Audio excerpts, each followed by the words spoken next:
अस्सलाम वालेकुम and a very good morning. एक नए दिन के आगाज़ और एक नई सुबह के साथ मैं हूं आपकी होस्ट रोशना ज़मीर और मेरे साथ मौजूद हैं हाफिज़ नजमो साकिब। उम्मीद करता हूँ आप लोग खैरियत से होंगे, जहाँ पर भी होंगे खुशबाश होंगे। ख़वातीन व हज़रात, मौसम की सूरत हाल पे सबसे पहले प्रोग्राम में नज़र डालते हैं। और मौसम जिस तरीके से मैं अपने शहर इस्लामाबाद की बात करूँ तो कल रात तकरीबन 11 बजे से ऑनवर्ड इतनी तेज़ बारिश का सिलसिला शुरू हुआ और मैं उस वक्त ये सोच रहा था कि ये दिन के औकात में बारिश क्यों नहीं होती, क्योंकि बाकायदा तौर पर जो ह्यूमिडिटी का फैक्टर होता है इस सावन के मौसम में वो बिल्कुल भी महसूस नहीं हो रहा था और ठंडी हवा भी चल रही थी साथ साथ।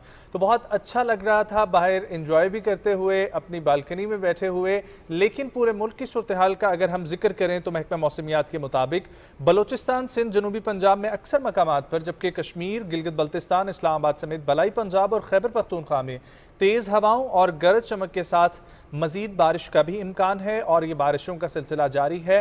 अब सुबह आते वक्त भी मौसम बहुत खुशगवार था, गाड़ी के अंदर एसी की ज़रूरत नहीं थी और वो जो मैं कह रहा हूँ ना कि ह्यूमिडिटी का फैक्टर वो ज़रा कम हुआ है रुशना, बिल्कुल ऐसा ही। तो आज वो मैं सुबह बहुत बैठी अच्छा हुई मुझे थी लग रहा टेरेस है। पे, सुबह सुबह जब मैं उठी तो मैंने देखा कि मौसम बहुत अच्छा था और मेरे ख्याल से वो काफ़ी इंजॉयबल वेदर था, जो कि आप जो है टेरेस पे या लॉन में बैठ के जो है वो इंजॉय कर सकते हैं। और वही ह्यूमिडिटी वाला फैक्टर, कल मैं एक जगह पे पोस्ट भी पढ़ रही थी तो वो कहते हैं कि मौसम इतनी जल्दी तब्दील हो रहा है कि एक दिन जो है वो शदीद गर्मी होती है, सही अगले दिन बात है। शदीद बारिश हो जाती है, तीसरे दिन जो है वो ठंड वाला फैक्टर आना शुरू हो जाता है और चौथे दिन जो है वो उससे भी अलग मौसम होता है। तो मौसम का पता नहीं चल रहा, बहुत लेकिन अनप्रिडिक्टेबल मौसम बिल्कुल चल रहा है, इसीलिए अपनी सेहत का भी बहुत ख्याल रखें, क्योंकि मौसम के ऊपर हम लोग मजीद भी बात करेंगे। हमारे साथ चीफ मेट्रोलॉजिस्ट मौजूद होंगे।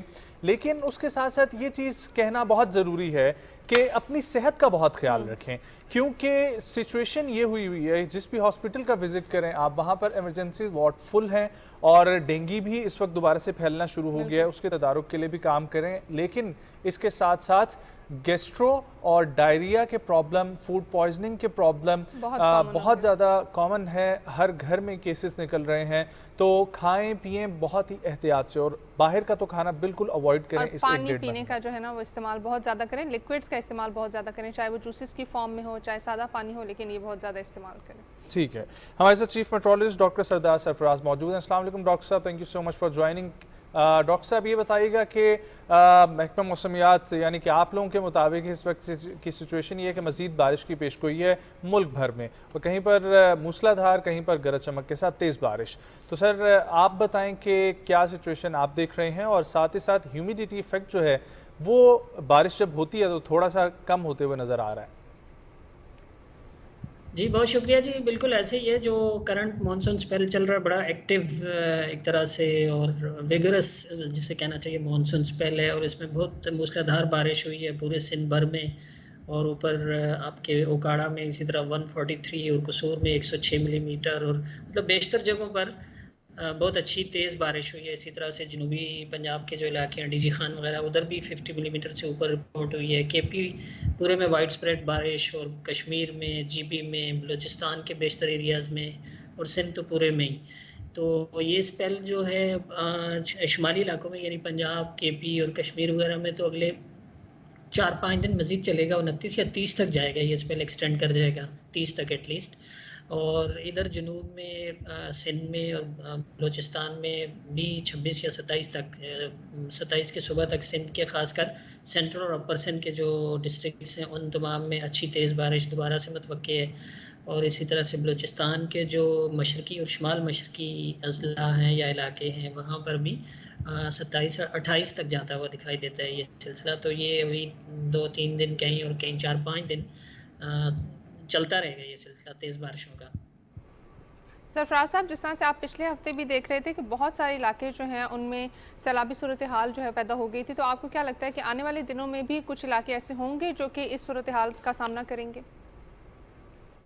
जी बिल्कुल, देखिए जहाँ भी ना 6-8 घंटे में अगर 50 मिलीमीटर से ऊपर बारिश हो जाती है जिस जगह पर भी, चाहे वो पंजाब का कोई शहर हो या इधर सिंध में हो या बलूचिस्तान के पहाड़ी इलाके हों, तो पहाड़ी इलाकों में अमूमन ये होता है कि नदी नालों में तुगयानी सी आ जाती है, जो हिल टॉरेंट्स होते हैं या फ्लैश फ्लडिंग की सूरत में।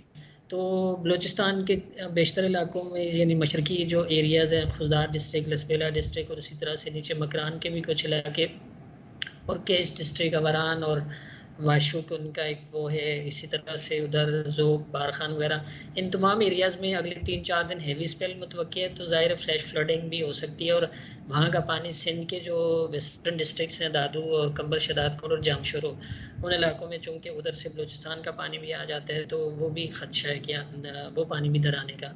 इसी तरह से पंजाब में भी ये स्पेल अगले 4-5 दिन तक मज़ीद है। तो ऑन एंड ऑफ कहीं पर दरमियानी बारिश और कहीं पर जब तेज़ स्पेल होता है, तो वहाँ पर मतलब किसी भी जगह पे आप एक्सपेक्ट कर सकते हैं बड़े शहरों में अर्बन फ्लडिंग, और जो पहाड़ी इलाके हैं केपी के और कश्मीर के और गिलगित बल्तिस्तान, वहाँ पर लैंडस्लाइडिंग भी और फ्लैश फ्लडिंग का खतरा भी।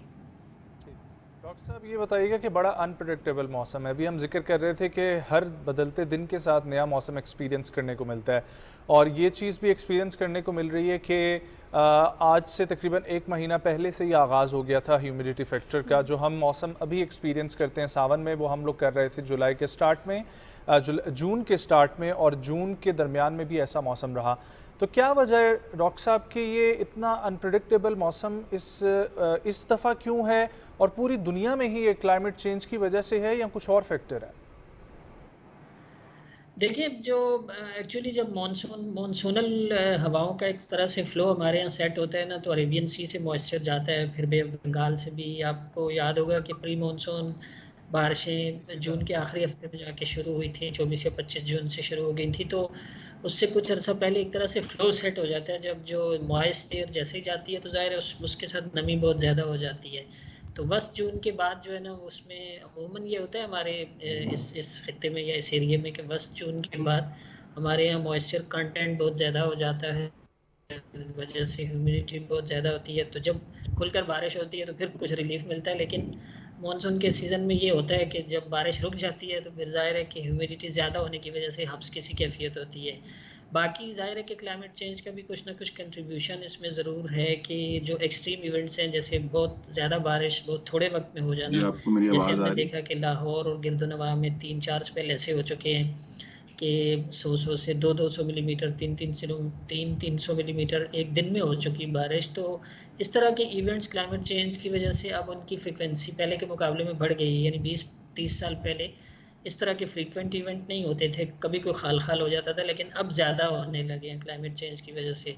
दूसरी तरफ आप देखते हैं कि यूरोप इस वक्त सीवियर हीट वेव की लपेट में है, चाइना का कुछ एरिया स्फीयर हीट वेव की लपेट में है, जापान है, और मतलब ऑल अराउंड द वर्ल्ड जो है क्लाइमेट चेंज की वजह से या ग्लोबल वार्मिंग की वजह से ये जो फिनोमेनास हैं, ये एक तरह से उनकी जैसे कहते हैं ना, फ्रीक्वेंसी बढ़ती जा रही है टाइम के साथ।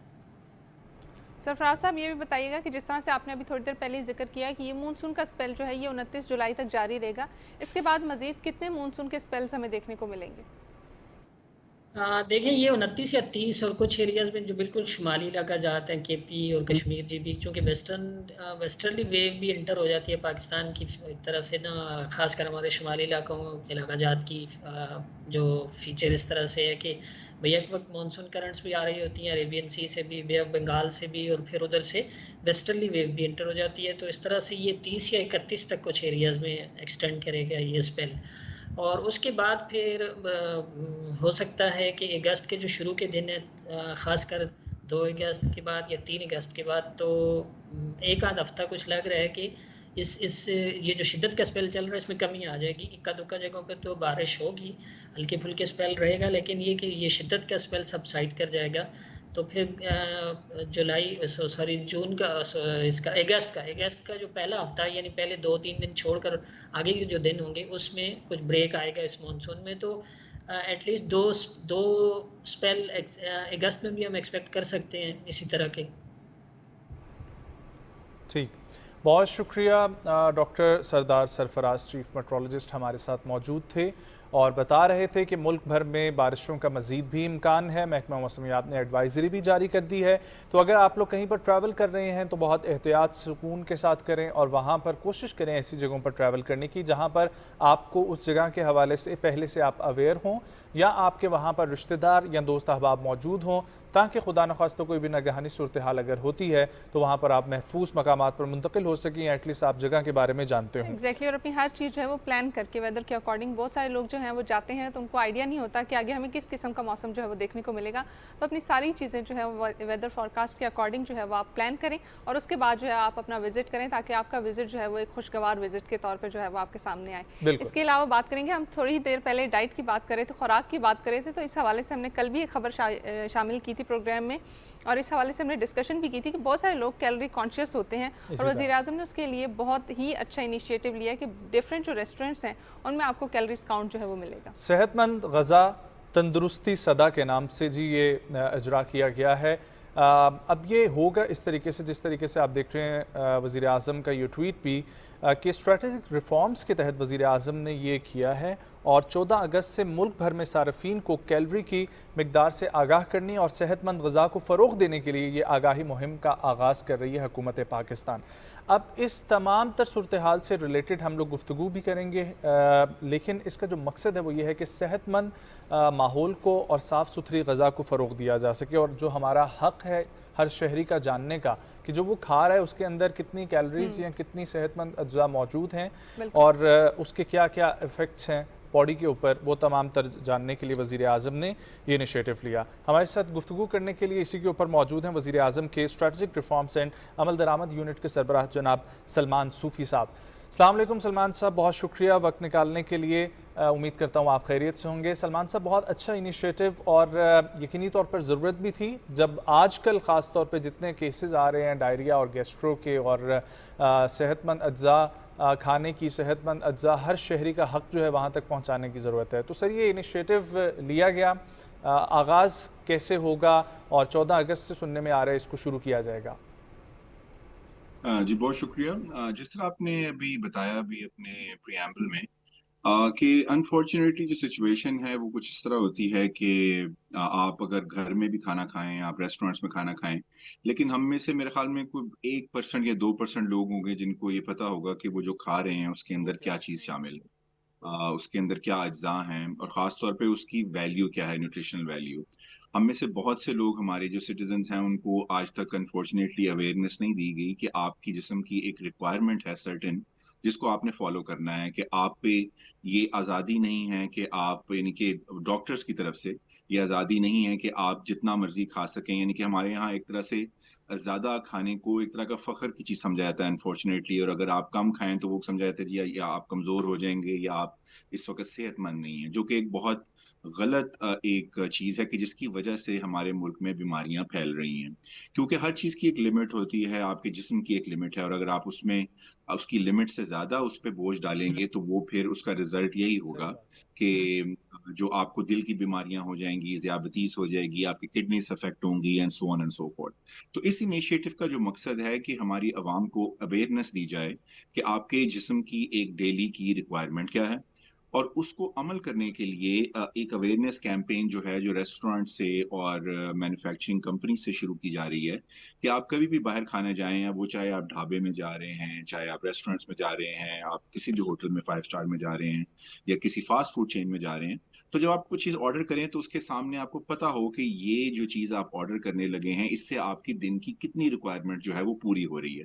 मिसाल के तौर पे, हम अगर बाहर एक लेट्स से पिज्ज़ा खाने जाते हैं या बर्गर खाने जाते हैं, तो उसके बाद अगर हम घर आके डिनर भी करना चाहें तो वो एक आपको कैलोरी काउंट देख के आइडिया हो जाएगा कि नहीं यार, मैंने सही अपने बात है। आज की रिक्वायरमेंट है पूरी कर ली है, और अब मैं घर जाके परहेज करूं, मैं ओवर ईटिंग मत करूं। तो सिर्फ इस एक छोटी सी इंफॉर्मेशन से आपकी जिंदगी में ना सिर्फ सालों का इजाफा होगा, सेहत में इजाफा होगा, और जो हमारे हॉस्पिटल्स हैं, जिसमें अभी मैं आपको एक फिगर अगर दूं कि ईद के 3 दिनों में सिर्फ रावलपिंडी के डिस्ट्रिक्ट के जो हॉस्पिटल्स के अंदर 23,000 पेशेंट्स आए अल्लाहु हैं अकबर। Over eating. तो आप इमेजिन कर सकते हैं कि सिर्फ अगर एक डिस्ट्रिक्ट में ये हाल है तो पूरे पाकिस्तान में क्या हाल होगा। और वो इसीलिए हाल ये है कि हमें आइडिया ही नहीं होता कि हमने हाथ कहाँ रोकना है। तो इस कैंपेन के थ्रू ये दोनों चीजें की जाएंगी कि रेस्टोरेंट्स के अंदर कैलोरीज दिखाई जाएंगी, और जो मोस्ट इंपॉर्टेंट, जो पैकेज फूड आप खरीदते हैं, बिस्किट खरीदते हैं, चिप्स खरीदते हैं, ऑयल खरीदते हैं, कोई भी चीज, उसके ऊपर कलर कोडेड तौर पे लिखा जाएगा कि अगर उसमें शुगर ज्यादा है तो वो रेड निशान आएगा, अगर उसमें कार्बोहाइड्रेट ज्यादा है, उसमें सोडियम ज्यादा है, तो वो रेड की तरह दिखाया जाएगा, अगर कोई चीज सही उसमें मिकदार है चीज़ों की, अज्जा की, न्यूट्रिशन की, तो वो ग्रीन में होगा, ताकि आपको सिलेक्ट करने में आसानी हो कि यार मैं कौन-सी चीज़ कितनी खाऊँ और कौन-सी चीज़ जो है मैं वो कम खाऊँ। सलमान वंडरफुल साहब, सर। एक तो ये चीज़ बताइएगा कि आपको क्या लग रहा है कि किस हद तक एप्लीकेबल है, क्योंकि बड़े रेस्टोरेंट्स में या इस तरह की जगहों पे तो इसको करना इजी होगा, लेकिन जो छोटे ढाबे हैं या छोटे रेस्टोरेंट्स हैं उनमें मुझे थोड़ा सा ये मुश्किल लग रहा है। और सेकेंडली ये बताइएगा कि क्या ये जिम्मेदारी रेस्टोरेंट की अपनी होगी या फिर आपकी या हुकूमत की सतह पर कोई एक ऐसी टीम बनाई जा रही है जो कि इस सबको ओवरलुक करेगी? जी, बिल्कुल, thank you for your question. इसमें जो तमाम सूबों की जो फूड डिपार्टमेंट्स और फूड अथॉरिटीज़ हैं, हम उनके साथ मिलके काम कर रहे हैं। और इसमें जो ख़ास तौर पे जो छोटे रेस्टोरेंट हैं, जिस तरह नान नान बाई की शॉप है, जिस तरह निहारी शॉप्स हैं, छोटे-छोटे ढाबे खुले हुए हैं, शॉर्मा स्टैंड्स हैं, तो उनकी असिस्टेंस की जाएगी। फूड अथॉरिटीज़ जो हैं, वो उनको एक टेम्पलेट देंगी कि आप किस तरह इसका टेस्ट करवा सकते हैं। और जो छोटे-छोटे रेस्टोरेंट जिनकी एक कैटेगरी अनाउंस होगी, जो नहीं अफोर्ड कर सकते, उनकी असिस्टेंस भी की जाएगी फूड अथॉरिटी की तरफ से, ताकि वो अपने मेन्यू के अंदर जो चीजें हैं उनकी न्यूट्रिशनल वैल्यू फूड अथॉरिटीज की तवज्जुद से डिस्काउंट के ऊपर ले सकें। जो बड़े रेस्टोरेंट्स हैं, जो चेन्स हैं, उनमें से तो कई ऐसे हैं जिन्होंने ऑलरेडी साइन अप कर लिया है और वो ये प्रोसेस स्टार्ट कर रहे हैं। और वो 1 डेढ़ हफ्ते में आपको बहुत सी चेन्स में, रेस्टोरेंट्स में, कराची में, लाहौर में ये चीजें नजर आना शुरू हो जाएंगी। लेकिन ओवरऑल हम इसमें, क्योंकि एक बहुत बड़ा इनिशिएटिव है, तो इसमें हम ये नहीं चाहते कि हम रेस्टोरेंट्स को पीनलाइज करें। हम उनके साथ पार्टनरशिप कर रहे हैं। तो हम उनको टाइम देंगे 3 महीने का, 6 महीने का, कि जिसमें हम उनको इतना सिर्फ सिखाएंगे कि आप किस तरह ये न्यूट्रिशनल वैल्यूज ले सकते हैं। और उसमें जहां जहां उनको असिस्टेंस की जरूरत होगी, तो उनके साथ पार्टनरशिप करके तो ये असिस्टेंस उनको प्रोवाइड की जाएगी, ताकि वो कैलोरी काउंट जो है वो सही तौर पर डिस्प्ले कर सकें। सर, आपने ये बहुत अच्छी बात की। मेरा सवाल भी यही जहन में आ रहा था कि जब drug and food authority active होगी तो बहुत सारे लोग जो हैं वो घबरा भी जाते हैं, जो रेस्टोरेंट मालिकान हैं। लेकिन आपने ये जो कहा कि पार्टनरशिप के थ्रू होगी, सर डेफिनेटली कोई रिवॉर्ड का भी सोचा है कि जो रेस्टोरेंट्स इस पे पूरा उतरेंगे और 100% अच्छे तरीके से काम करेंगे और एक बड़ा जो है ना वो तब्दीली का एक अंसर पैदा करेंगे, तो उनके लिए कुछ रिवॉर्ड सर? जी, इसमें क्योंकि हम पार्टनरशिप के साथ कर रहे हैं, रेस्टोरेंट्स के साथ उनको कोलैबोरेशन कर रहे हैं, तो जो पहले लेट्स से 50 या 100 रेस्टोरेंट्स इसके अंदर अपना अकॉम्प्लिश करेंगे, उनको प्राइम मिनिस्टर ऑफिस की तरफ से ना सिर्फ एक्नॉलेजमेंट दी जाएगी, उनको लेटर्स ऑफ एक्नॉलेजमेंट इशू किए जाएंगे, बल्कि उनका नाम भी जो है वो गवर्नमेंट की जो वेबसाइट्स हैं फूड अथॉरिटीज की, उनमें as a role model restaurants का है, वो बताया जाएगा। और ये इसी तरह ही है कि जिस तरह आप कोई एक अच्छा काम करते हैं, तो दूसरा उसको देख के फॉलो करता है। सही। तो यही इस पे मॉडल भी अप्लाई कर रहे हैं, क्योंकि रेस्टोरेंट्स का जो हमें अब तक जो रिस्पांस आया है वो बहुत पॉजिटिव आया है। उसमें उन्होंने ये अप्रिशिएट किया बात, क्योंकि वो भी ये समझते हैं, उनको भी ये चीज का इदराक है कि अगर वो अपने कस्टमर के साथ जितना ऑनेस्ट होंगे, जितना उनके साथ चीजें वो शेयर करेंगे, तो उनके कस्टमर भी उनको इतना ही अप्रिशिएट करके उनके पास जाएंगे और उनको ट्रस्ट करेंगे कि हम इस रेस्टोरेंट में अगर जा रहे हैं तो हमें हमें पूरी इंफॉर्मेशन ये रेस्टोरेंट दे रहा है, जी और सर। इसीलिए हम इसमें दोबारा इसके जो है वो लॉयल कस्टमर बने। तो ये उनको भी reward as a customer appreciation जो है वो मिलेगा इस सर, इनिशिएटिव आपने का। एक और चीज़ का जिक्र किया था कि मैन्युफैक्चरिंग प्लांट्स या इंडस्ट्रीज़ के को भी इसके ऊपर करेंगे, तो वहाँ पर already drug and food authority active है उनकी सफाई सुथराई का ख्याल रखने के लिए, और वहाँ पर बाकी भी मामलात देख रहे हैं और फ़ाइन भी हो रहे हैं। लेकिन सर, अगर एक पैकेट है या एक फिज़ी ड्रिंक है, एनर्जी ड्रिंक्स हैं, वहाँ पर जो अज्जा बाहर लिखे हुए हैं, जो कैलोरी डेफिसिट बनाया हुआ है प्लान, वो सर उसके अंदर जो मौजूद चीज़ें हैं, जंक फूड है या ड्रिंक है, वो ऑटोमेटिकली उसके साथ मैच करता भी है या नहीं करता, या सिर्फ और सिर्फ वैसे ही लिख दिया गया है और अंदर कुछ और है? तो ये भी चेक एंड बैलेंस रखने के लिए कुछ इंतज़ाम किया गया है?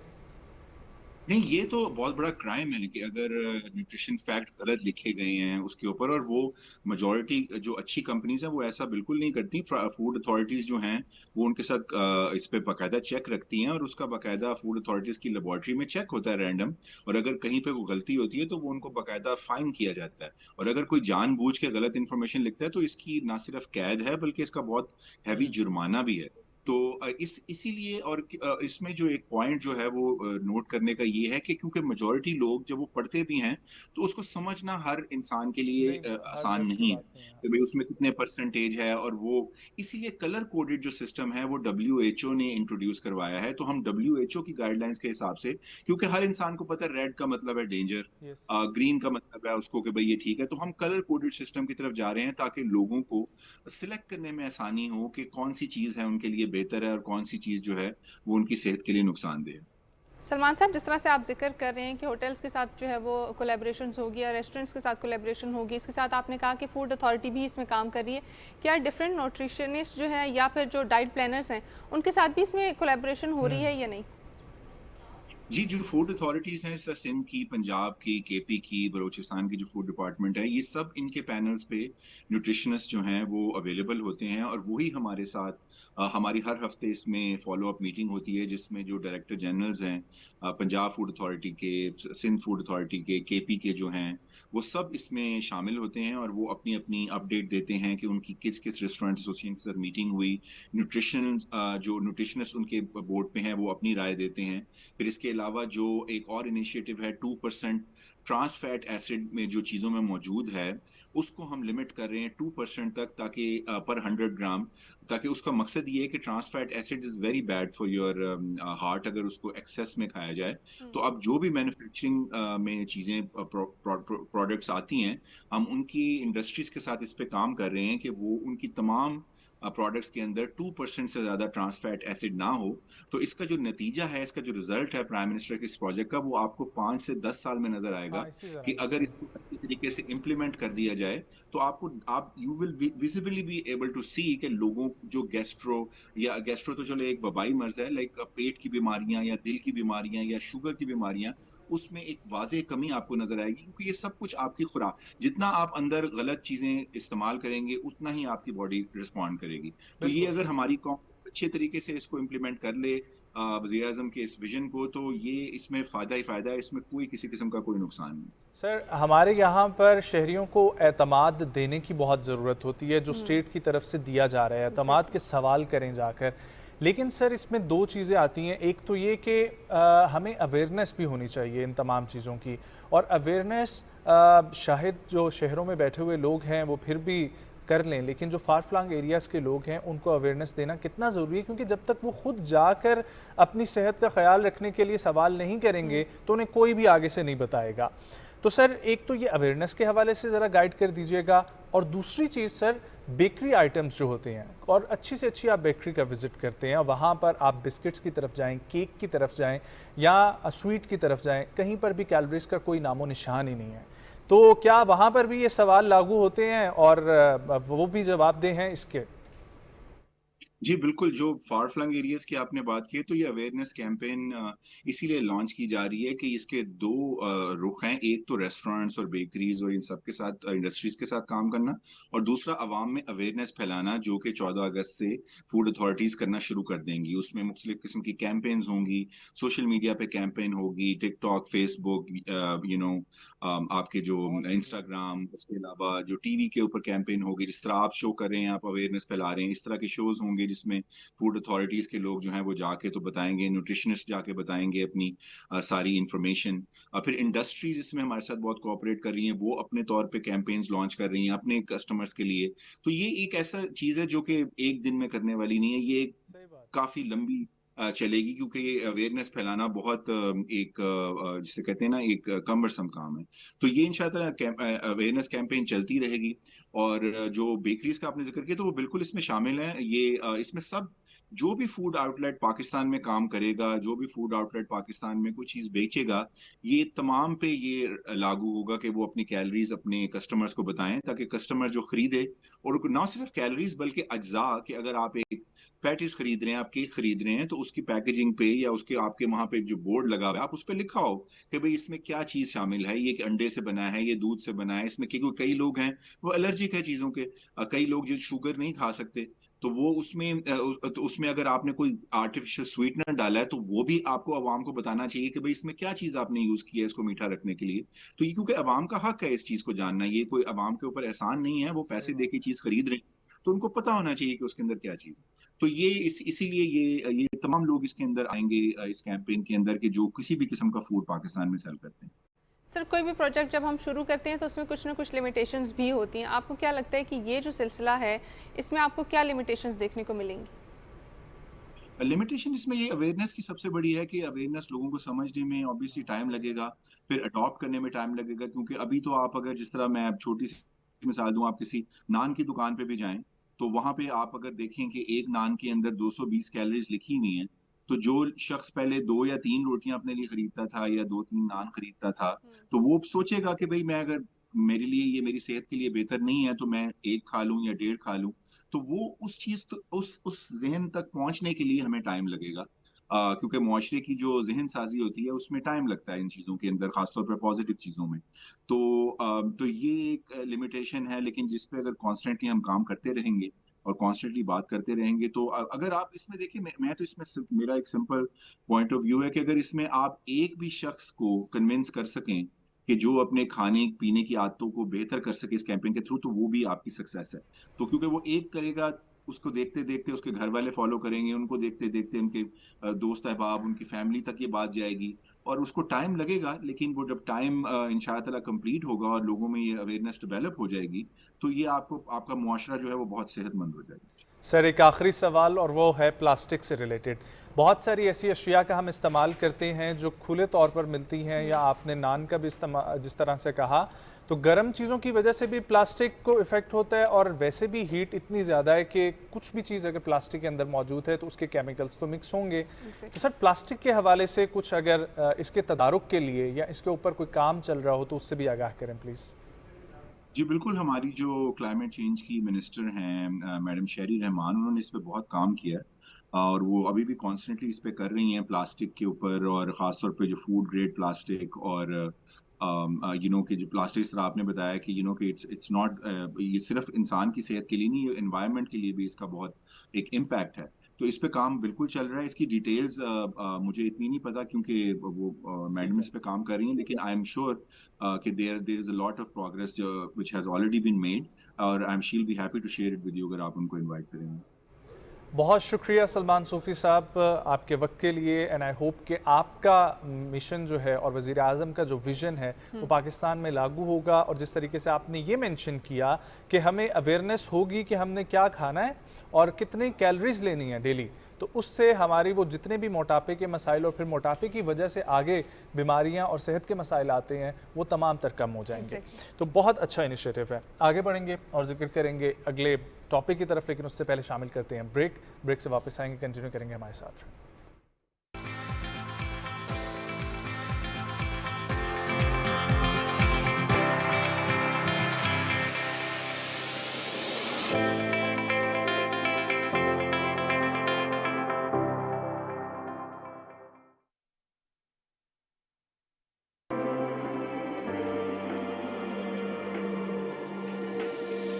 क्राइटेरिया नहीं है एज का, जेंडर का, रीजन का, सिटी का। You have to be young at heart and creative. Pakistan is what I think one thing that can catapult Pakistan out of national depression is what these startups are doing. So yeah, this is what I live for: startups and early stage businesses. So yeah, I couldn't be happier to be here. We're looking forward to the great solutions. Very resilient youth है हमारी, so quite excited. मैं ये सोच रहा हूँ कि पैसे ही पैसा हर तरफ हुआ है, तो कुछ मेरे से भी आ जाए, उसके लिए प्लानिंग चल रही है यहाँ पर।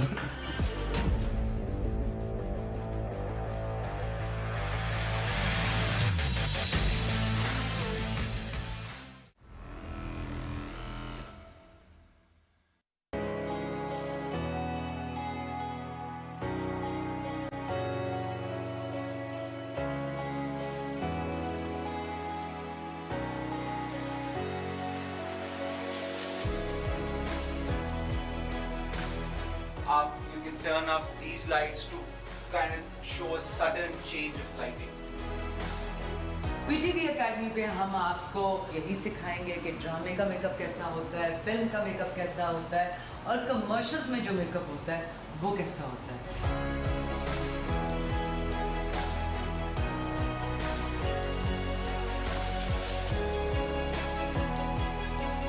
बाकी ये देखिए एंकरिंग क्या है, क्या बोलना है, क्या नहीं बोलना, कैसे नहीं बोलना। हर इंसान के अंदर एक अदाकार होता है, उस अदाकार को रिफाइन कैसे करना है ये हम बताएं।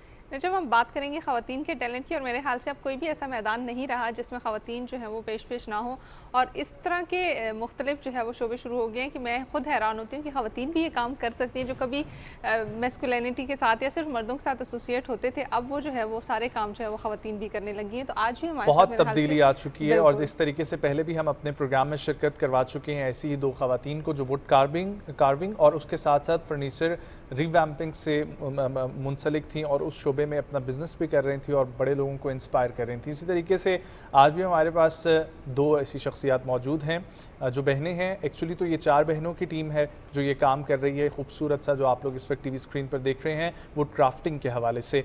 लेकिन इन लोगों की डिग्रीज़ जो हैं वो माशाल्लाह से इंजीनियरिंग में हैं। एक बहन सॉफ्टवेयर इंजीनियर हैं और एक इलेक्ट्रिकल इंजीनियर है। तो आइए बात करते हैं कि इनको कैसे ये शौक़ हुआ और अब इनका बिज़नेस कैसा चल रहा है। हमारे साथ मौजूद हैं तूबा एजाज और एमन एजाज। अस्सलाम वालेकुम, thank you so much for coming. कैसे हैं आप लोग? अल्हम्दुलिल्लाह। तो जिस तरीके से मैंने जिक्र किया माशाल्लाह से ग्रेजुएशन वो भी इंजीनियरिंग, और फिर उसके बाद इंजीनियरिंग भी अच्छे इंस्टीट्यूट्स, और फिर आगे मैंने ये भी पढ़ा कि बहुत सारी स्किल एजुकेशन भी आप लोगों ने हासिल की। और ये एक काम जिस तरीके से इन्होंने मेंशन किया कि मैस्कुलिनिटी के साथ जोड़ा जाता था, अब तो चेंज हो गया है। ख्याल कैसे आया और फिर ये सारा सिलसिला शुरू कैसे हुआ? इसका जो बेसिकली हमें एक ख्याल आया वो हमारे बचपन से ही शायद हमारे अंदर ये एक चीज़ इंस्टिल्ड थी, क्योंकि हमारे दादा के दौर में हमारे एक बड़ी सी आरा लगा हुआ होता था जहाँ पे हम डेली जाते होते थे, उनके साथ हम मशीनों को देखते होते थे, चलते तो आप लोगों की इंटरेक्शन थी पहले? हमारा इंटरेक्शन मतलब हम तो वहाँ पे शायद झूले लेने ही जाते थे वहाँ पे सारा काम होता है, लेकिन एक माइंड में आपको पता है, होता है ना? जो बचपन में एक चीज चल रही होती है वो आपके माइंड में शायद हमेशा रहती है। तो इसी तरह लेकिन कुछ ये था कि हमें आर्ट से भी लगाव था, कि जैसे मेरी जो सबसे बड़ी सिस्टर है वो आर्किटेक्ट है, तो उनकी फील्ड से ये काफ़ी चीज़ रिलेटेड है। और जो मेरी एक छोटी सिस्टर है वो कैलीग्राफी करती हैं शुरू से, मतलब बचपन से ही उन्होंने पोर्ट्रेट्स बनाना और इस तरह के काम शुरू किए। तो अब उस सारे स्किल्स को कंबाइन करते करते हमने ये एक शुरू किया कि ऑनलाइन कुछ तस्वीरें उठाई, हमने अपने पेज पे डाली, और अल्हम्दुलिल्लाह हमें इतना अच्छा रिस्पांस आया कि एक अल्फ़ाबेट से स्टार्ट करने के बाद अब अल्हम्दुलिल्लाह हम स्कूल्स के साथ भी काम कर रहे हैं। क्या बात है। बड़े ऑर्डर्स ले रहे हैं, बहुत प्यारे डिजाइन आपके रूम्स डिजाइन कर रहे हैं बच्चों के, तो अल्हम्दुलिल्लाह अब काफ़ी अच्छा काम हम इनोवेशन अपने उसमें ला रहे हैं, हर गुजरते दिन के साथ हमारा बिजनेस इनोवेट हो रहा है। मतलब स्टार्ट में हमने नहीं सोचा था कि हम आगे जाके किस तरह आगे चलता रहेगा, लेकिन तो चारों बहनों में जो काम डिवाइडेड है वो तो जरा समझाएं, क्या क्या कौन सी बहन? डिवीजन हम इस तरह करते हैं, कुछ काम तो होते हैं ना, जैसे आपको पता है कि वो मिलके ही करने पड़ते हैं, जैसे वुड कटिंग है वो सब मिलके करते हैं, पेंटिंग आ जाती है वो मिलके करते हैं, लेकिन कुछ काम फिर हम डिवाइड कर लेते हैं, जैसे कस्टमर नेगोशिएशन, ऑर्डर टेकिंग, वो सारा एमन कर लेती हैं। फिर आगे जो प्रोडक्ट प्राइस डिटरमिन करना और फाइनेंसेस बाकी सारे बिजनेस की वो मैं कर लेती हूँ।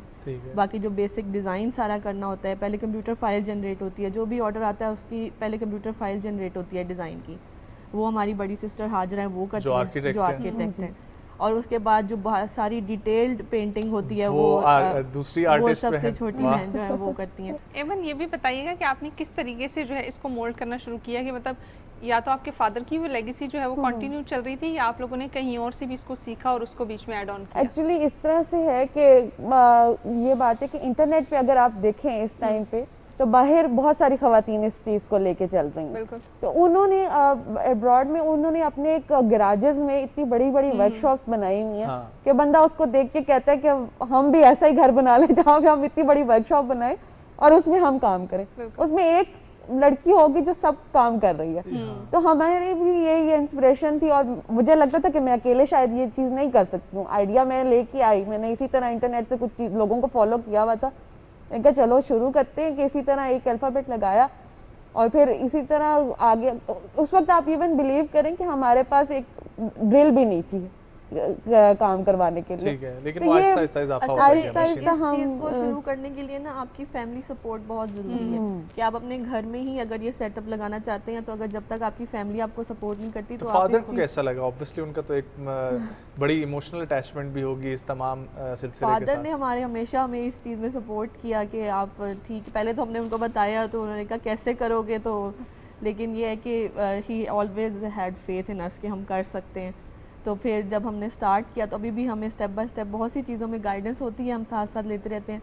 उनका जो वैसे बिजनेस था वो बल्क प्रोडक्शन में था ना, हाँ, हमारा obviously। ज़रा ज़्यादा डिज़ाइंड फर्नीचर और डिज़ाइंड Modified आपको। मॉडिफिकेशन मॉडर्नाइजेशन को तो क्या क्या आपको ऑर्डर दिए जा सकते हैं? हम इस तरह से करते हैं कि स्पेशली जो हमारी एक Niche है। स्पेशलाइज्ड फील्ड है वो बेसिकली किड्स का काम हम हाँ, इस वो मैं टाइम देख पे रहा हूँ। कर रहे हैं। अगर आपने वीडियोस वगैरह भी देखी होंगी, ज़्यादातर हमारा काम किड्स के साथ हो रहा है कि हमें लोग अपनी रिक्वायरमेंट सेंड करते हैं कि हमने फॉर छोटे एग्जांपल बेबी कॉट जिस तरीके से एक नेम प्लेट से लेके जो आप एक बिल्कुल एक छोटी सी नेम प्लेट होती है, लाइक आप वो बेबी शावर्स में देते हैं और इसी तरह नर्सरीज में लगाते हैं लोग अपनी, और उससे लेके हम बच्चों के बेड्स और जो बिजी बोर्ड्स, आजकल आपको पता है स्किल बेस्ड लर्निंग बहुत चल रही है, जी जी स्कूल्स भी इस तरफ आ रहे हैं। तो इसी तरह हमने बहुत सारे स्कूल्स के लिए हमने बिजी बोर्ड्स बनाए हैं जिनमें वो अपने मॉन्टेसरी सेक्शंस में आपको बिजी बोर्ड्स इंस्टॉल करते हैं और बच्चों को वो एक मोटर स्किल्स डेवलपमेंट उनकी आ होती है। जाती है ना। क्या आप ताकि- अपनी अपनी डिग्रीज को भी साथ साथ परसू कर रही हैं या सिर्फ आप अपनी बिजनेस की तरफ ही तमाम बहनें जो हैं वो टिल्ट हो चुकी हैं? डिग्री वैसे तो मैंने मास्टर्स किया हुआ इलेक्ट्रिकल इंजीनियरिंग में, तो अभी फ़िलहाल तो हम बिज़नेस की तरफ ही हैं, लेकिन ये है कि साइड बाय साइड हो सकता है फ्यूचर में फर्दर स्टडीज़ का भी वो आ जाए। लेकिन अभी फ़िलहाल जो छोटी सिस्टर तो अभी वैसे ही करंटली हमारी एजुकेशन में ही है, उनकी तो अभी कंप्लीट भी नहीं हुई।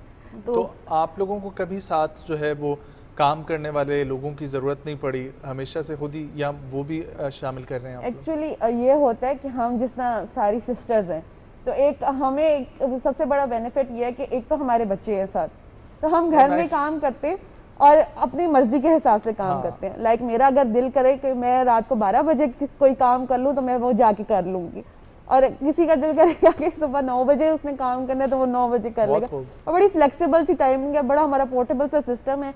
हमने किसी एक घर में लेके जाना है, हम अपनी बास्केट इकट्ठी करते हैं, हम चीजें उठाते हैं, लाइक पोर्टेबिलिटी के साथ हम साथ लेके चल सकते हैं साथ। अच्छा, मैं ये भी सोच रही हूँ कि आप लोग ये टीम वर्क करते कैसे हैं, क्योंकि अक्सर ये होता है कि किसी का मूड खराब है उसमें मैंने नहीं करना ये काम। अच्छा, तो बहनों में तो ये प्रॉब्लम ही सिस्टर्स बड़ी है। में, लेकिन सिस्टर्स में यही तो फायदा है ना कि अगर किसी का मूड खराब है, उसका मूड है कि मैंने नहीं करना, तो बाकी कहते हैं चलो तुम रेस्ट करो, हम कर लेते हैं। मतलब उसमें आपका वो कंपटीशन नहीं आता ना, आप एक दूसरे को साथ लेके चलते हैं। सिस्टर्स का यही तो फायदा है। इसीलिए हम फीमेल ओरिएंटेड सारा हमारा काम है, तो हमें एक मेल बंदे को हायर करना ना बड़ा एक डिफिकल्ट टास्क है हमारे लिए।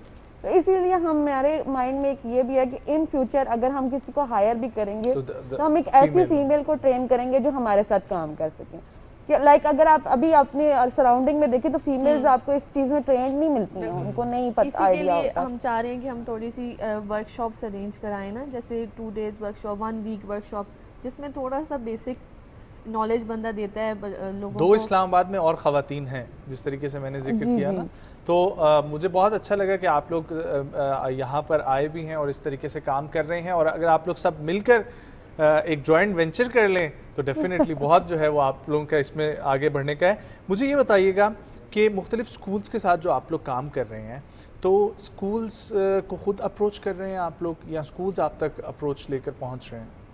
बेसिकली इस तरह से हुआ है कि जितने भी मुझे स्कूल्स ने अभी 3-4 स्कूल्स के साथ हमने जिस तरह काम किया, तो हमारे जो सारी प्रोडक्ट्स वगैरह होती हैं ना, वो हम फेसबुक पेज पे, इंस्टाग्राम पेज पे, तो एक वर्ड ऑफ माउथ होता है और एक वो होता है कि वो आपको खुद रीच आउट करते हैं। लाइक हम इस्लामाबाद के जो फेसबुक ग्रुप्स हैं हम उनमें पोस्ट अपनी शेयर करते हैं, तो हमें सब स्कूल ने खुद रीच आउट किया। बहुत अच्छी। हमारा अब इन फ्यूचर हमारा ये प्लान भी है कि हम कुछ स्कूल्स को खुद से रीच आउट करें, कि हम उनको एक प्रपोजल दें कि हम आपके लिए ये चीज़ें हम आपको प्रोवाइड कर सकते हैं, लेकिन वो अभी इन पाइपलाइन है चीज़ें।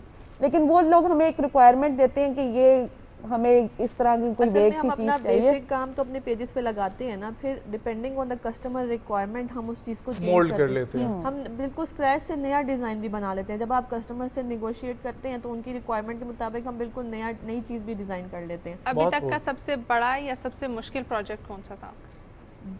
बड़ा या मुश्किल तो आप देखें ना कि जब आप you set your mind to it तो नथिंग इज़ डिफ़िकल्ट। तो ये लेकिन बड़ा प्रोजेक्ट ये है कि हम जब रोटेटिंग शेल्फ्स बनवाते हैं उसमें थोड़ा सा मतलब इनोवेशन आ जाती है, थोड़ा सा उसकी एडजस्टमेंट थोड़ी सी मुश्किल होती है। उसके अलावा बिजी बोर्ड्स जो होते हैं ये हमारे बड़े प्रोजेक्ट होते हैं क्योंकि उसमें बहुत सी मल्टीपल एक्टिविटीज़ इकट्ठी आपने डालनी होती हैं। इसके अलावा बेड्स हमारे बनते हैं, वो कस्टमर रिक्वायरमेंट पे क्योंकि बनते हैं, उसमें बहुत सारी कस्टमाइजेशन होती है, तो वो भी बड़े प्रोजेक्ट्स में आते हैं। तो इस तरह के जो प्रोजेक्ट्स और हर किस्म की लकड़ी पर आप लोग काम कर रहे हैं? हम MDF वुड पे ज़्यादातर काम करते हैं और उसी में ज़्यादातर डिज़ाइनिंग करते हैं। और रॉ मटेरियल कभी लेने में कोई प्रॉब्लम हुई यहाँ पर? रॉ मटेरियल लेने में स्टार्ट में थोड़ा सा इशू आता था कि थोड़ा सा हमें भी मार्केट का इतना आइडिया नहीं होता था कि कहाँ से परचेज़ करना चाहिए, और थोड़ा सा लोगों का एटीट्यूड भी थोड़ा सा फ़र्क होता है थोड़ा सा विमेन जब जाएं लेने तो, क्योंकि आप शॉप पे जाएं तो वो एक तो शॉपकीपर होता है, उसका एटीट्यूड थोड़ा सा डिफरेंट होता है, और ऐसी हार्डवेयर की दुकानों पे जब आप जाएं तो वहाँ पे ज़्यादातर आपको वुड वर्कर्स ही मिलते हैं जो वहाँ पे चीज़ें खरीदेंगे। उनको भी अपने 2 सेंट्स देने का बहुत शौक होता है। वो भी बताएंगे कि उनको लगेगा कि इनको तो कुछ पता ही नहीं है, कि पता नहीं क्यों आ गए यहाँ, तो लोग आपको डीमोटिवेट करने की कोशिश करते हैं। बट हम इंशाल्लाह जो है वो स्ट्रॉन्ग है और कोशिश कर रहे हैं। अल्हम्दुलिल्लाह अब चीज़ें बहुत बेहतर हो गई क्योंकि हम अब हम जहाँ से भी रॉ मटेरियल लेते हैं उन लोगों को पता है कि इनका हर वक्त का काम बहुत है। खूब। एक जहन में सेट किया होता है ना, जिस तरीके से आपकी पूरी टीम है माशाल्लाह से, और छोटे छोटे प्रोडक्ट बनाते हुए आप लोग एक माशाल्लाह से एक सही हाउस होल्ड आइटम्स तक पहुँच गए हैं। तो एक होता है कि ये प्रोडक्ट जो है ना ये मेरे नाम से मंसूब है और ये जाना जाए, वो क्या है ऐसी स्पेसिफिक चीज़ जो आप लेगेसी सेट करना चाहते हैं कि ये फाइनल है? वो कोई अलमारी की शेप में है, वो कोई घर का डिज़ाइन है ऐसा लकड़ी का, वो क्या है ऐसा? सबसे इम्पोर्टेंट जो सबसे एक यूनिक चीज़ इस टाइम पे हम बना रहे हैं ना, वो हमारे बिजी बोर्ड्स हैं। क्योंकि आप ये देखेंगे कि कहीं पे भी आपको ऑनलाइन मिलते हैं ना, दे आर वेरी स्मॉल, और उसमें 1-2 एक्टिविटीज़ होंगी, इससे ज़्यादा कुछ भी नहीं होगा। और ये एक चीज़ है कि जिसको हमने भी एक बहुत स्मॉल आइटम से शुरू किया, लाइक हमने एक किड के लिए एक्टिविटी बेस्ड पुश वॉकर बनाया था, जिसमें हमने बहुत छोटी सी 1-2 चीज़ें डाली, और उसी को हमने अब मल्टीप्लाई करते करते पहले हमने 3x3 फीट का बनाया, और अब हमारा जो फिलहाल एक स्कूल को हमने डिलीवर करना है वो 5x2 फीट का एक ही बिजी बोर्ड है।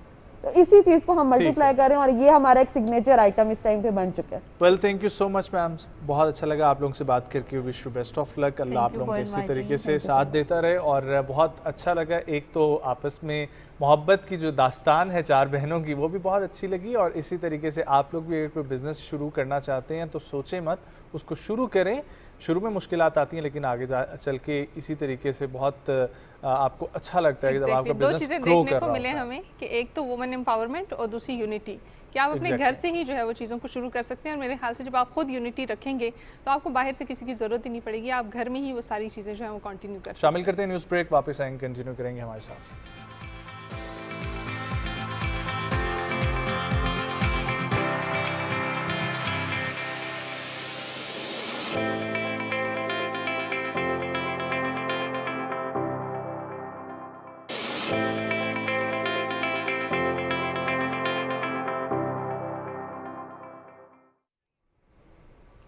जी, आज 25 जुलाई है और 25 जुलाई के हवाले से आपको बताते चलें कि आज का दिन कितना ख़ास और कितना अहम है। इस दिन के हवाले से बताती चलूँ कि आज का दिन जो है वो आलमी सतह पर डूबने से बचाव के दिन के तौर पे मनाया जाता है, और ये उन लोगों के लिए जो कि मुख्तलिफ आफात के ज़रिए जो है वो पानी में डूब जाते हैं। और इसमें यूजुअली ये बताया जाता है कि 1 to 4 ईयर्स या 5 to 9 ईयर्स के बच्चे जो है वो बहुत ज़्यादा इनकी तादाद है। और अगर कुछ फैक्ट्स एंड फिगर आप लोगों के सामने हम लोग रखें तो तकरीबन ये WHO की तरफ से मनाया जाता है दिन 25 जुलाई को हर साल, और पिछली 1 दिहाई के दौरान कहा जाता है कि 25 लाख से ज़ायद अफराद ऐसे हैं जो सिर्फ और सिर्फ पानी में डूबने की वजह से जाँ भाग हुए हैं। और उनकी उम्र जिस तरीके से रुशा ने मेंशन की 1 से 4 साल सबसे ज़्यादा, और फिर उसके बाद हम लोग देखते हैं तो 5 से 9 साल की उम्र के बच्चे मौजूद हैं।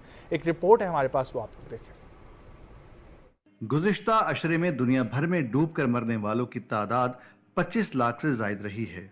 90% ये अमवात अमूमन तरक्की पजीर ममालिक में होती हैं। आलमी सतह पर सबसे ज्यादा डूबने की शरह 1 से 4 साल की उम्र के बच्चों की होती है। इसके बाद 5 से 9 साल की उम्र के बच्चे होते हैं। इन अमवात के इंसानी, समाजी और माशी नुकसानात बहुत ज्यादा हैं। ताहम बेहतर हिकमत अमली से इन अमवात को रोका जा सकता है। एक मोहतात अंदाजे के मुताबिक हर साल 2,36,000 से ज्यादा अफराद डूबने से हलाक होते हैं, जबकि अमवात दरियाओं, कुओं, मकामी आबगाहों, कश्तियों का समंदर में डूबना और स्विमिंग पूल में डूबकर जाँ बहक होना है। 2023 में 76वें वर्ल्ड हेल्थ असेंबली ने डूबने से बचाव से मुतालिक अपनी पहली करारदाद मंजूर की। करारदाद अक़वाम मुत्तहिदा की जनरल असेंबली की WHO की दावत को कबूल करती है कि वो डूबने से बचाव के लिए अक़वाम मुत्तहिदा के निज़ाम के अंदर इक़दामात को मरबूत करे और हर साल 25 जुलाई को डूबने से बचाव का आलमी दिन मनाने में सहूलत फराहम करे। डूबने से बचाव के लिए जरूरी है कि कम उम्र बच्चों को पानी में डूबने से बचाव की तरबियत और CPR सिखाई जाए। हमेशा इस बात को यकीनी बनाए कि पानी के इर्द गिर्द बच्चों की मुसलसल निगरानी के लिए एक जिम्मेदार शख्स मौजूद होना चाहिए। इसके अलावा पानी पर सफर करते वक्त हमेशा लाइफ जैकेट्स पहननी चाहिए। मौसमी हालात से आगाह रहें और यकीनी बनाएं कि आप जिस कश्ती में सफर कर रहे हैं इसमें मुनासिब हिफाजती सामान मौजूद है और वो अच्छी हालत में है। इन एहतियाती तदाबीर पर अमल करके डूब कर जाँ बहक होने वालों की तादाद को कम किया जा सकता है। हिफाजती और एहतियाती तदाबीर आप लोग सुन रहे थे। इस पर मजीद जानते हैं, हमें ज्वाइन कर रहे हैं बात करने के लिए सेक्रेटरी इमरजेंसी सर्विसेज रेस्क्यू 1122 जनाब रिजवान नसीर साहब। डॉक्टर साहब अस्सलाम वालेकुम, thank you so much for joining. Doctor साहब उम्मीद करता हूँ आप खैरियत से होंगे। सर सबसे पहले तो आज का दिन जो है WHO की जानिब से मनाया जा रहा है और हमें भी बहुत अच्छा लग रहा है दिन डिस्कस करते हुए, क्योंकि एक नई चीज़ है और इसको जितनी आगाही होनी चाहिए वो कम है। तो सर क्या आज के दिन की एक्टिविटीज़ होंगी और क्या अवेयरनेस कैंपेन्स के हवाले से है?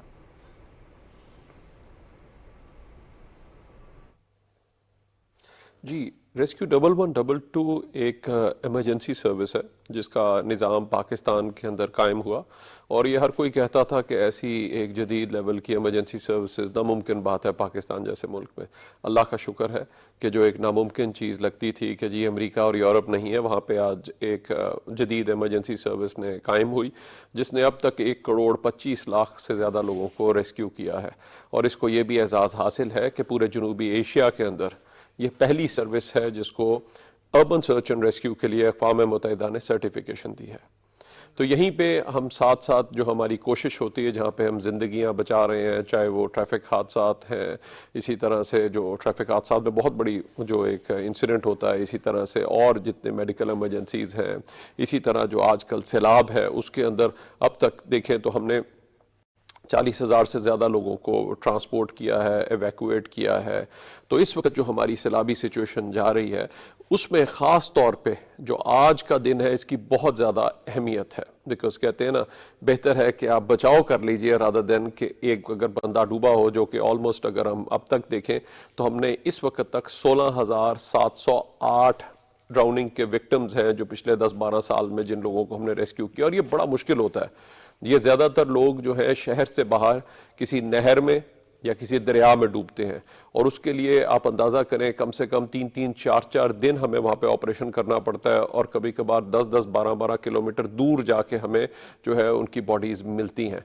तो इस वजह से ख़ुसूसी तौर पे ये मेरा पैगाम उन लोगों के लिए होगा कि जो दरियाओं में, नहरों में या ऐसी जगहों के ऊपर स्विमिंग करते हैं या तैरते हैं जो कि ऐसे दूर दराज इलाकों में हैं और वहाँ पे उनको सही तरह से ना तैरना आता है, और अगर तैरना आता भी हो ऐसी जगहों में जब भी आप तैर रहे हैं तो उसमें बहुत ज़रूरी है कि आप एहतियात के साथ जो है वो तैरें, यानी कि आपने लाइफ वेस्ट ज़रूर इस्तेमाल करें। आप उसके बगैर जिस वक्त आप तैरने की कोशिश करते हैं कि जी मैं बहुत अच्छा तैराक हूँ, आपको नहीं पता कि कहाँ पे कोई भंवर आ जाए, कहीं पे कोई ऐसी सिचुएशन बन जाए, और अगर ख़ास तौर पे सैलाब का पानी है उन दिनों वॉल्यूम उसकी बहुत ज़्यादा बढ़ी हुई है तो उसमें फिर डूबने के जो इम्कानात हैं वो बहुत ज़्यादा बढ़ जाते हैं। चूँकि हम इस डेली बेसिस पे कोई 4-5 ऑपरेशन 4-5 अजला के अंदर कर रहे होते हैं तो मुझे अंदाज़ा है कि कितना मुश्किल है ये। पहले तो ऐसा कोई सिस्टम नहीं था, पूरा गांव, पूरी फैमिलीज उनके साथ क्या गुजर रहा होता था कि उनका एक बच्चा, जवान बच्चा,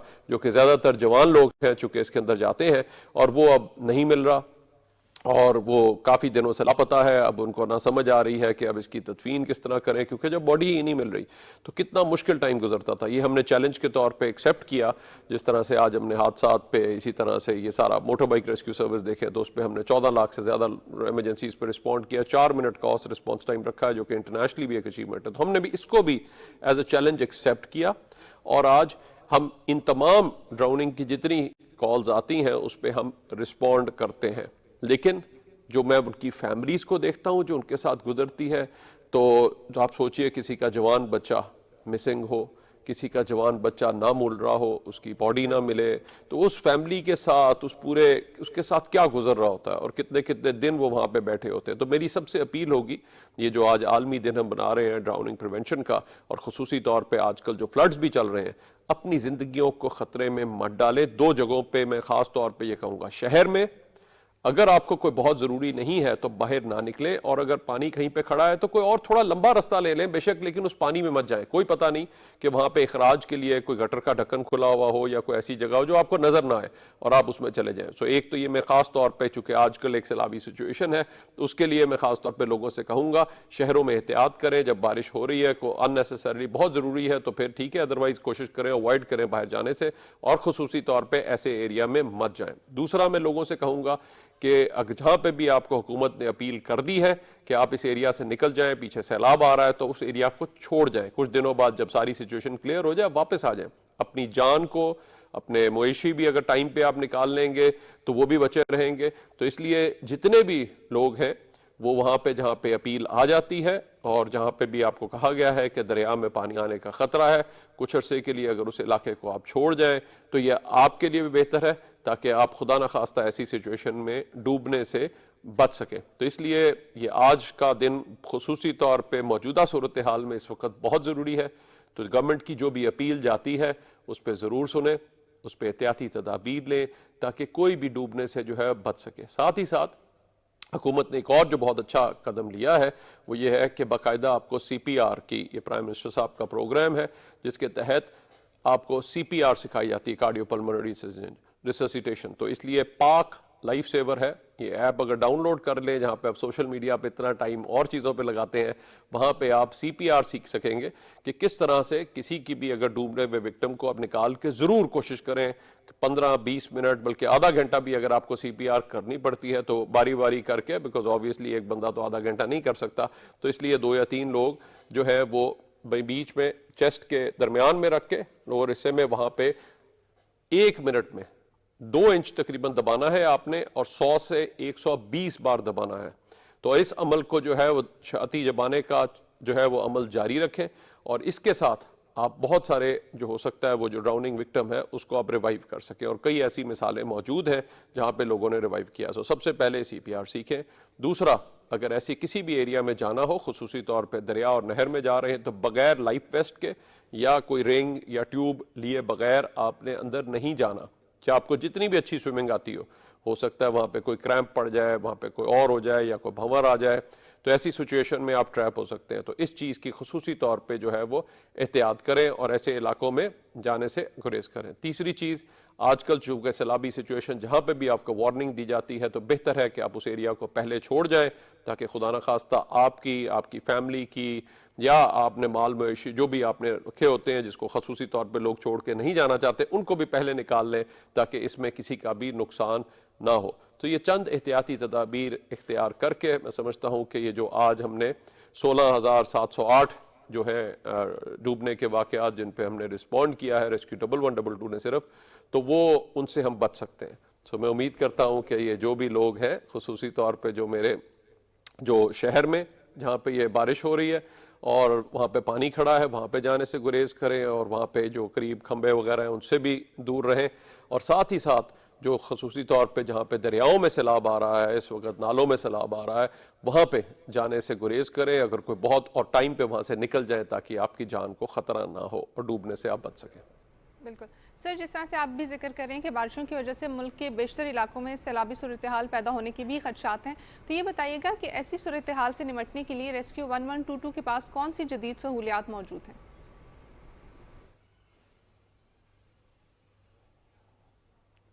जी, आज पाकिस्तान के अंदर एक जदीद एमरजेंसी सर्विस जहाँ पे कायम हुई, रेस्क्यू 1122, उसने शुरू में एज एन एम्बुलेंस सर्विस शुरू किया अपना काम।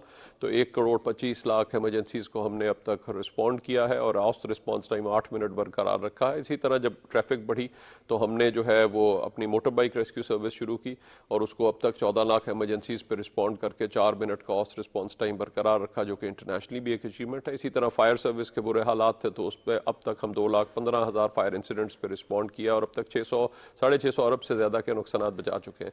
तो जब ये सैलाबी सिचुएशन आई 2010 के सैलाब, तो हमने इस चैलेंज को भी एक्सेप्ट किया और इससे डील करने के लिए हमने अपनी कैपेसिटी बिल्डिंग शुरू की। आज अल्लाह का शुक्र है कि 800 बोट्स जो हैं, जो इस वक्त पहले मुख्तलिफ इदारों के पास होती थी, वो रेस्क्यू 1122 को दी हैं। PDMA हमें किश्तियाँ देता है और ऑफिशियली हमें डिज़ास्टर रिस्पॉन्स फोर्स नोटिफाई किया है। तो आज एक कैपेसिटी है, जिस तरह अभी आपने देखा कि कसूर में जब हुआ तो हमने ओवरनाइट जो है वो 80 बोट्स वहाँ पे मोबिलाइज की, सारे लोगों को वहाँ से निकाला और इसी वजह से टाइमली इनखला करने की वजह से जो हुकूमत पंजाब ने मैयज़ लिए, उसकी वजह से अल्लाह का शुक्र है कि सिर्फ एक डेथ हुई। और उसके बाद एक डेथ में मैं खुसूसी तौर पर फ्लड के इस लिहाज से भी और डूबने के लिहाज से भी कहूँगा कि जो दूसरी डेथ हुई वो शख्स जो थे वो दोबारा उनको निकाल लिया गया था और वो वापस गए अपने कुछ जानवर या कुछ और उनको चेक करने के लिए, उनको मना भी किया गया और उसके बावजूद वो बगैर फैमिली को बताए वो चले गए, जिसकी वजह से अनफॉर्चुनेट वो वाकया हुआ। तो वरना अदरवाइज आप देखिए सिर्फ एक जो है वो ऐसी जो डेथ थी।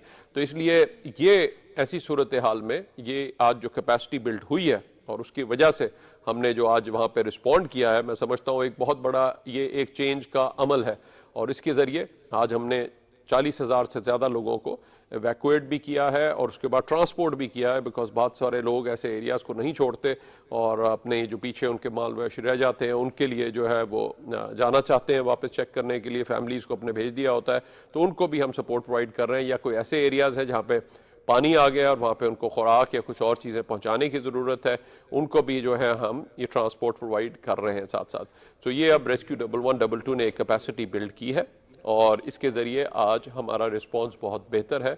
अमवात की शरह को भी हमने कम किया है, लेकिन मैं फिर भी लोगों से बार बार यही अपील करूँगा कि अपनी ज़िंदगियों को ख़तरे में मत डालें। शहर में भी जहाँ पे पानी खड़ा है वहाँ पे जाने से गुरेज करें और इसी तरह से जहाँ पे भी आपको वार्निंग दी जाती है उसको सीरियसली लें और कुछ अरसे के लिए अगर आप निकल भी जाएंगे वहाँ पे, उससे आपके सारे माल मवेशी, आपकी अपनी जान और आपकी फैमिली की जान बची रहेगी। तो मैं समझता हूँ ये सबसे बेहतर चीज़ है। जब एक बार क्लियर हो जाए, ये कुछ अर्सा है सैलाबी सिचुएशन, जब ये क्लियर हो जाए तो फिर आप वापस जा सकते हैं। तो यहाँ पे मैं इन चीज़ों की ज़रूर अपील करूँगा, जहाँ पे आज हुकूमत ने एक कैपेसिटी को बिल्ड किया है, आपकी एक कॉल पे सर्विसेज मिलती हैं, वहीं पे जो है आप अपनी ज़िंदगी को ख़तरे में मत डालें। डॉक्टर साहब ये फरमाइएगा कि आपने जिक्र किया CPRE का, CPRE बताई जा रही है बहुत अच्छी चीज़ है, लेकिन उसके साथ साथ इस हवाले से आई नो बहुत ज़्यादा लोड है, बहुत ज़्यादा बर्डन है रेस्क्यू के ऊपर, लेकिन फिर भी सर इवैक्यूएशन प्लान्स जो हैं अगर ये समझा दिए जाएं और ये बता दिए जाएं कि खुदा न ख्वास्ता पहले कोई इवैक्यूएट नहीं भी कर पाता किसी भी वजह से और अचानक अगर सैलाब आ जाता है किसी भी सोसाइटी में, किसी भी गांव देहात में, वहाँ से इवैक्यूएशन के लिए उनके पास एटलीस्ट इतना सामान मौजूद हो, डिस्ट्रिक्ट मैनेजमेंट के साथ मिलकर कोई ऐसी एक्टिविटीज़ परफॉर्म की जा रही हों कि उनको अवेयर भी किया जाए और अवेयरनेस के साथ साथ उनको इवैक्यूएशन के तौर पर वो बासलाहियत बनाना जो है वो भी। और तीसरी चीज़, वहाँ तक सामान भी इतना एक मौजूद होना चाहिए गांव के अंदर या करीबी किसी जगह पर कि वो एक एटलीस्ट फैमिलीज़ को जो है वहाँ से इवैक्यूएशन हो सके।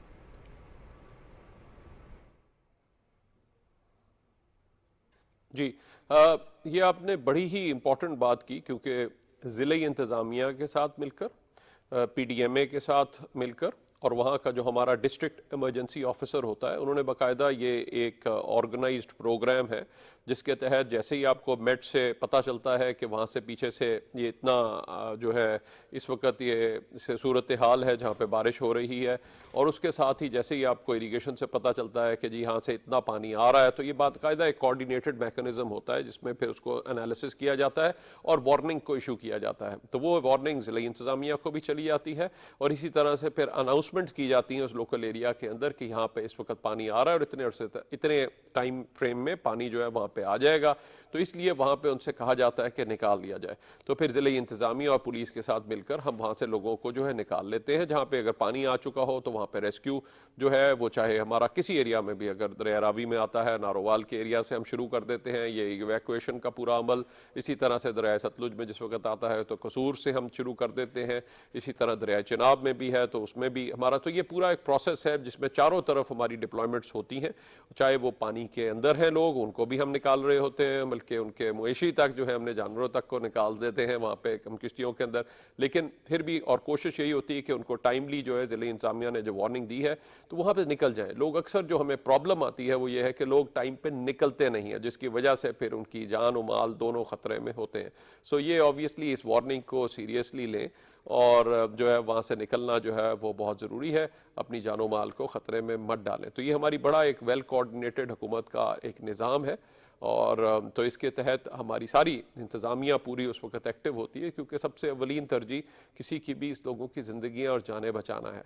और ऐसी फ्लड में इस वक्त अवलीन तरजीह है। वज़ीर आला साहब सेवरल मीटिंग्स इस पर कर चुके हैं ताकि हमारे इसी तरह से पूरी जो हमारा पहले से फ्लड का एक प्रिपेयर्डनेस प्रोग्राम होता है उसको बाकायदा टेस्ट कर लिया जाता है 15 जून से पहले, सारी बोट इक्विपमेंट हर चीज़ को। उसके बाद बाकायदा जो रिस्पांस के लिए स्ट्रेटजी है उसमें वार्निंग टाइमलीज इशू होती हैं।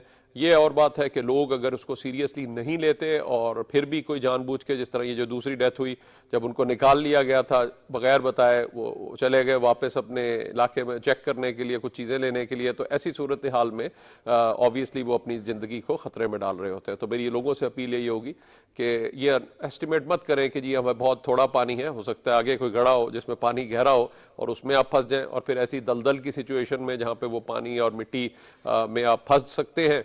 तो ऐसी चीज़ों में आप रिस्क मत लें, चाहे आपको स्विमिंग आती भी हो, तो वहाँ पे कोशिश यही करें कि उस एरिया से आप निकल जाएं और अपनी ज़िंदगियों को ख़तरे में मत डालें। Thank you so much doctor साहब आपके वक्त के लिए। Doctor Rizwan Naseer emergency services rescue 1112 हमारे साथ मौजूद थे और यकीनी तौर पर आज का दिन इस चीज़ का भी अहद है कि हम लोग जो जहाँ से बात का आगाज़ किया तो जो रिपोर्ट भी दिखाई थी कि बच्चे ख़ास तौर पर सबसे ज़्यादा इसकी वल्नरेबिलिटी बढ़ती है। तो बच्चों के साथ आप लोग जब भी कोई ऐसी एक्टिविटीज़ कर रहे होते हैं, वाटर एक्टिविटीज़, क्योंकि गर्मियाँ हैं, तो ख़ास तौर पर उनका ध्यान रखें। सबसे ज़्यादा रेशो बच्चों के हवाले से ही है। आगे बढ़ते हैं प्रोग्राम में और अब जिक्र करते हैं पाकिस्तान जिस तरीके से स्पोर्ट्स में अपनी कामयाबियां हासिल करता जा रहा है। पाकिस्तान दोबारा से 37 साल बाद चैम्पियन स्क्वाश का जूनियर वर्ल्ड चैम्पियन बनकर उभरा है और ये हुआ है हमज़ा खान की बदौलत। हमारे चैम्पियन आज हमारे सूबे पाकिस्तान के मेहमान हैं और उनसे जानते हैं कि उनकी जिद्दोजहद, उनकी मेहनत, उनकी ट्रेनिंग, उनकी स्ट्रगल और फिर ये कंपटीशन और फाइनली क्या क्या आगे वो सोच रहे हैं, क्योंकि यही टाइटल था जहां से जमशेद खान ने आगाज़ किया, जहां से जहांगीर खान ने आगाज़ किया और फिर करियर में पाकिस्तान ने पीछे मुड़कर नहीं देखा। तो ये लेगेसी आगे कैसे लेकर चलेंगे ये उनसे जानेंगे। हमें ज्वाइन करें वीडियो लिंक के ज़रिए हमज़ा खान। अस्सलाम वालेकुम Hamza, thank you so much for joining. Many congratulations. पूरा पाकिस्तान बहुत खुश हुआ आपकी ख़बर को सुनकर, आपको देखकर। कैसे हैं आप और ये बताइएगा कि माशाल्लाह से कब से आगाज़ किया ये स्क्वाश का और जहन में स्क्वाश आया ही क्यों? थैंक यू सो मच कि आपने मुझे इधर इनवाइट किया। और स्क्वाश असल में मेरी फैमिली गेम है। मेरे बाबा ने काफ़ी स्क्वाश खेली है। मेरे मामू शाहिद जमान खान जो वर्ल्ड नंबर 14 रह चुके हैं इंटरनेशनल पे। तो स्क्वाश असल में हमारी फैमिली गेम है, तो इसीलिए मैंने स्क्वाश को चूज़ किया। तो इस खेल में मैंने काफ़ी मेहनत की। मेरे बाबा ने मेरे साथ काफ़ी, मेरे फर्स्ट कोच मेरे बाबा हैं और मैंने काफ़ी ट्रेनिंग की, मैंने काफ़ी मेहनत की। तो आज अल्लाह ने मुझे जो जूनियर वर्ल्ड चैम्पियन बना दिया। हमजा, जिस तरह से आप बता रहे हैं कि ये आपकी फैमिली लेगेसी है, आपने घर से ही सीखा है, तो बड़ा प्रेशर भी होगा आपके ऊपर कि आपने इस खेल में अगर आ गए हैं तो अपना नाम जो है वो आपने बनाना है। कितना प्रेशर था और बताइएगा कि वर्ल्ड जूनियर स्क्वाश चैम्पियनशिप जब आपने जीती तो क्या तासुरात थे? घर से तो मुझे कोई प्रेशर नहीं था, क्योंकि मेरे बाबा ने कहा एक ने हारना है और एक ने जीतना है, जिसने ज़्यादा मेहनत की होगी वो जीतेगा। और मैंने काफ़ी मेहनत की हुई थी, तो अल्लाह का शुक्र है मुझे खुद पर यकीन भी था कि मैं ये जीत सकता हूँ। हाँ, लेकिन पाकिस्तान की तरफ से मुझे ये प्रेशर था कि मैं अकेला गया हुआ था, मेरे साथ कोई नहीं था, मेरे साथ ना कोच गया हुआ था, ना मेरे साथ फिजियोथेरेपिस्ट गया हुआ था। मैं इंडिविजुअल अकेले गया था और टीमों में 6 प्लेयर्स आए हुए थे, कोचेस आए हुए थे, उनके साथ 2 फिजियोथेरेपिस्ट आए हुए थे और मैं अकेला गया हुआ था। तो मुझे थोड़ा डर था कि मैं अल्लाह ना मैं हारूं तो ये तो पाकिस्तान की एक होप हूँ और मैं अगर हार गया तो बस ख़त्म बात। लेकिन मैंने अल्हम्दुलिल्लाह आखिर एंड तक मैंने हार नहीं मानी और मैं पाकिस्तान के लिए मैंने ये टाइटल विन किया और शुक्र है अल्लाह का। 1986 के बाद हमजा ये किसी ने टाइटल जो है वो पाकिस्तान में लेकर आए हैं, तो डेफिनेटली एक बहुत जो है वो बड़ी जिम्मेदारी आपने अदा की, और जिस तरीके से आप मेंशन कर रहे हैं कि आप बिल्कुल अकेले वहाँ पर मौजूद थे, तो बहुत सारे खदशात भी होते हैं। ज़रा इस इवेंट के बारे में मुझे बताइएगा, चैम्पियनशिप वहाँ पर जब आप पहुँचे तो क्या शुरू में एक्सपोजर हुआ, और प्लेयर्स के साथ मीटअप करते हुए और फिर गेम्स खेलते खेलते कैसे आगे बढ़ते रहे, ये सारा ज़रा इन्वायरमेंट बताइएगा।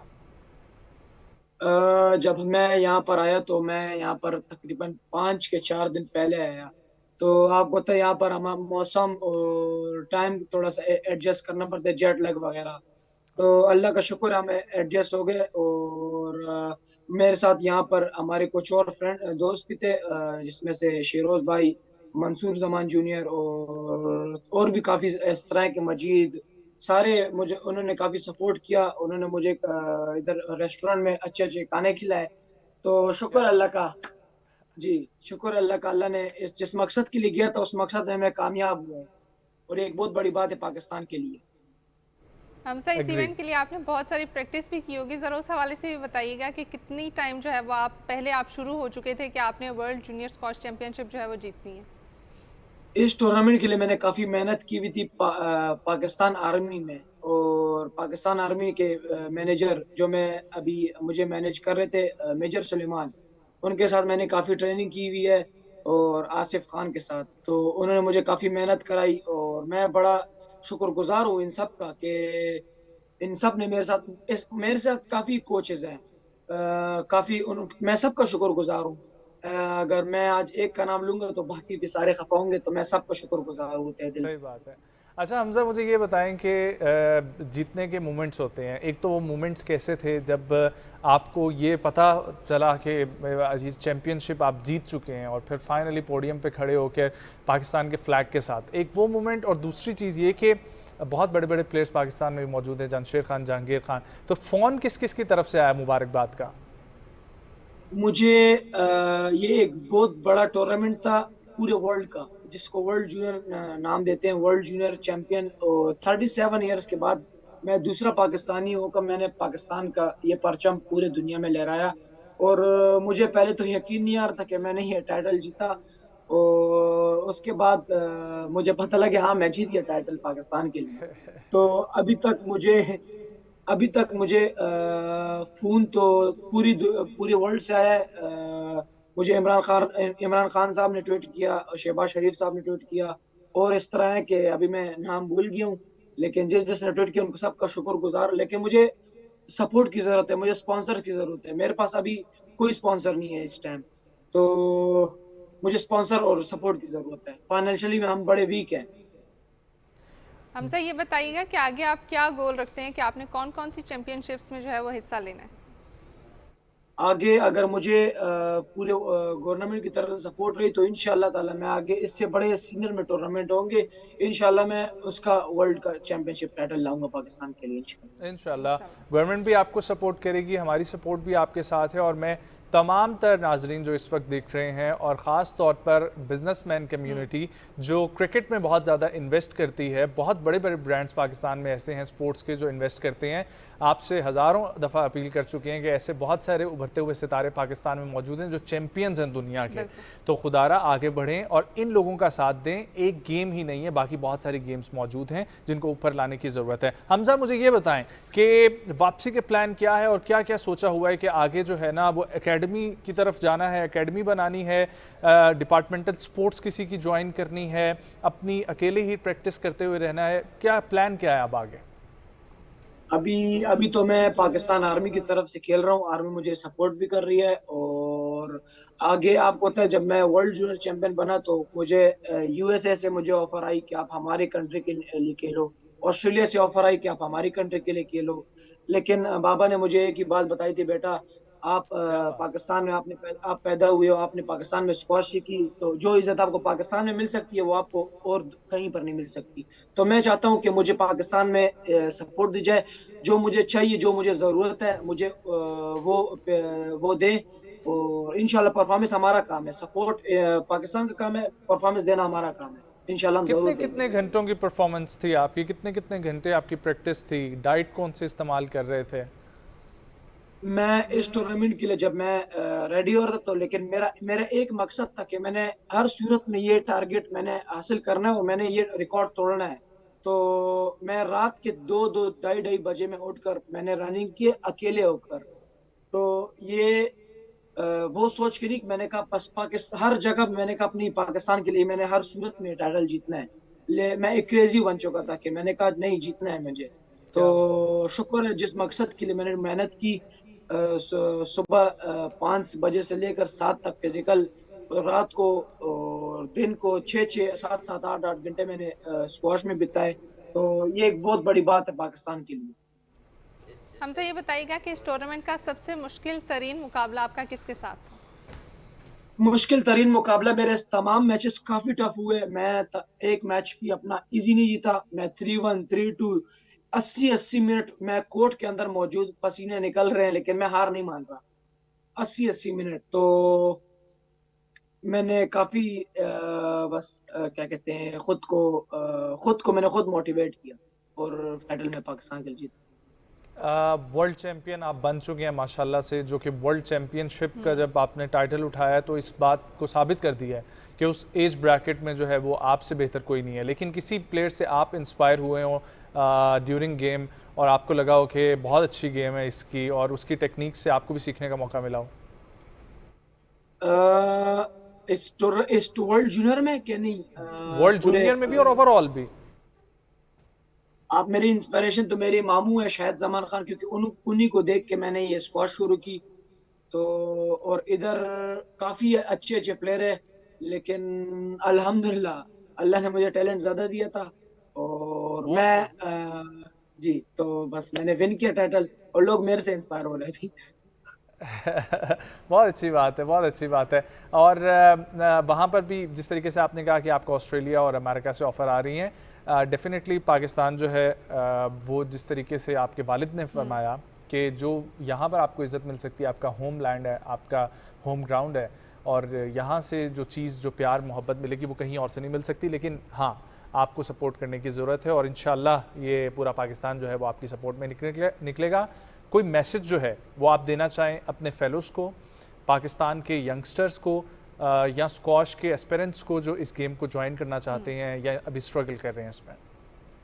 मैं ये मैसेज देना चाहता हूँ कि जिस बच्चे को जिस स्पोर्ट में शौक है उनको चाहिए कि उनके पेरेंट्स उनको सपोर्ट करें, ना कि उनको बोले कि यार ये मत खेलो, ये काम करो। जो बच्चा चाहता है उनके उस पर चले, लेकिन उसको एक रास्ता सिर्फ अच्छा देखा है कि आपने ये रास्ता सही है, उसको उसमें सपोर्ट करे, ना कि उसको बोले कि नहीं ये सही नहीं है, ये सही है। तो मैं ये कहना चाहता हूँ कि जो स्पोर्ट बच्चा खेलना चाहता है उसमें सपोर्ट करें।